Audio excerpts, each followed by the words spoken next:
মাশাআল্লাহ। কে এটা? পছন্দ হয়েছে? আমার ছেলের পছন্দ আছে বলতে হবে। মা এখন তোমাদের ওর বাসায় যেতে হবে। এখন মানে তোর বড় ভাইরই তো বিয়ে হয়নি। আচ্ছা শোন, আগে তোর বড় ভাইয়ের বিয়ে হোক, তারপর তোরটা নিয়ে ভাববো। হ্যাঁ, কিন্তু বড় ভাই তো কানাডা থাকে, সে কানাডা থেকে কবে না কবে আসবে তার কোনো গ্যারান্টি নেই। মা ওর বিয়ের জন্য বাড়ি থেকে খুব প্রেশার দিচ্ছে, তুমি প্লিজ একটু ম্যানেজ করো না। মাশাআল্লাহ। আপনি কি?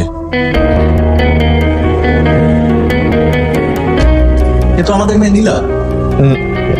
না না, আপনাদের কথা ভুল হচ্ছে, ও নীলা না। আমাদের মেয়েকে আমরা চিনবো না? দেখুন, আমি আপনাকে বিয়ে করতে পারবো না, সরি। মানে তোর বিয়ে মানে? আমার তো বিয়ে আজকে, তো এই কারণেই সবাই এক হয়েছি। এই বস বস জি বস এখানে। শোন, তোর ভাই জিয়ান, হ্যাঁ, ও এই মেয়েকে পছন্দ করে। ও বেশ কিছুদিন আগে আমাদেরকে জানিয়েছে।